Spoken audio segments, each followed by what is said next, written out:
What does the term spirituality mean to you? Today it's become an in word and can cover everything from getting up close to nature, to different moral, ethical codes, to a diverse range of esoteric and sometimes occult practices. In recent years, research has pointed to an upsurge in an interest in films and books on the supernatural, ghosts, angels, demons and miracles. For instance, the Dan Brown books and the Twilight series. In his book, The Worship Mole, Dr. Brian Spinks, Professor of Liturgical Studies and Pastoral Theology at Yale Divinity School, comments on a quote from John Drain's book, The MacDonaldization of the Church, and yes, that is the title. John Drain writes, "The church as we know it is in decline. On the other hand, there is the equally incontrovertible fact that we live in a time when the overt search for spiritual meaning has never been more intense than it is now." Brian Spinks suggests that what Drain says here needs to be qualified. First, that there are differences across the globe and across religions. While urbanisation seems to go hand in hand with religious decline, clearly Islamic cities, however westernised, still give the appearance of a solid, monolithic Islamic spirituality that's alive and well. In Africa and South America, Christianity is expanding rapidly. This contrasts with Europe, where religion is in retreat. However, in spite of all the talk of separation between church and state, the United States of America remains quite religious, though here too has been a decline since the 1960s. Yet many sociologists argue, if organised religion seems in decline, interest in spirituality is a growth industry.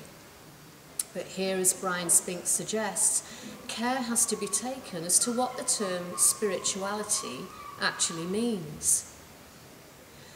According to various social network sites, including popular dating sites, so I'm told, it seems that people like to define themselves as being spiritual but not religious. Here one might make the assumption that whilst they may not have any affiliation to organised religion or even a belief in God, many people have an awareness of a sense of otherness, something other than the physical or material.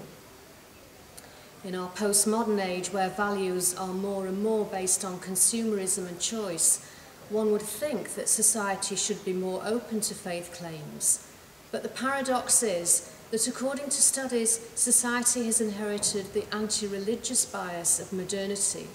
And so in theory, although people should be more open to religion, many do not have the knowledge or the experience to be more open to spirituality and faith. A recent UK study suggests that belief in God amongst young people is an optional matter, a consumer choice. If it works, fine. If not, drop it. For Christians, spirituality is growing through prayer into a deeper relationship with God and each other through Christ. It's by his incarnation in taking on the fullness of humanity that he understands us at the point of our deepest need. For me, the humanity of Jesus is nowhere more fully revealed than in his passion in the garden on the Mount of Olives.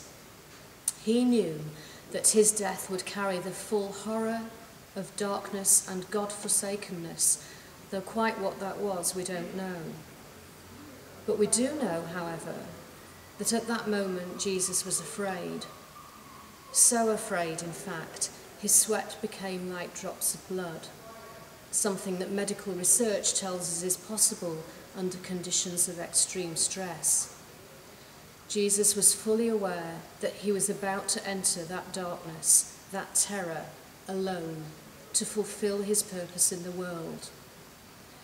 We read how, overwhelmed with sorrow to the point of death, Jesus fell with his face to the ground, praying on 3 separate occasions, "My Father, if it is possible, may this cup be taken from me, yet not as I will, but as you will." As I've already said, we can't imagine how Jesus in his death and passion must have felt in those final hours. Not only the physical agony, but the emotional and spiritual agony when for the first and only time he's separated from his Father. My God, why have you forsaken me? Matthew's Gospel leaves us in no doubt that during these final hours, Jesus' abandonment by the Father he loved and obeyed, the one who had been delighted in him, was total. It wasn't that it just seemed that God had abandoned him and really he was carrying him through it all. It was total and absolute. The point of the cross is that there Jesus faced and took upon himself the evil of the world, all that separates us from the love of God, giving his life as a ransom for many. Now, what this actually means is beyond our understanding. Why, we can ask, did this have to happen? But of course, the death of Jesus is not the end of the story. The cross is the climax, but it only makes the sense it does in the resurrection of the one who was crucified for us. Jesus, who by his death and resurrection has reconciled us to God, now lives to intercede for us and graciously invites us into a personal and intimate relationship with him and the Father, asking us to trust in him, leaving our own cares and stresses at the foot of the cross. And it's through prayer that we enter into that life-transforming relationship, where our journey into faith within the love of God knows no bounds.